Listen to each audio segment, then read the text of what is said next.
I'll show you how to use action button in iPhone 17 Air.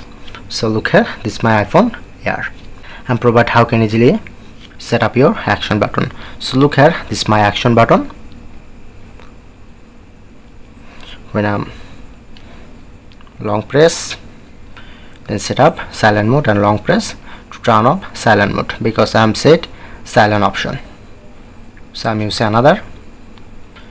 So open settings, scroll down, press on to action button. Okay, now it's selected silent mode option. Or if you want to select any on, focus, camera, visual intelligence, or anything. So like I'm select camera option. Okay, when I'm long press, then open this camera. Okay,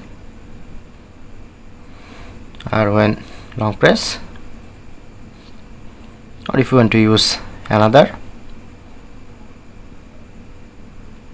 torch,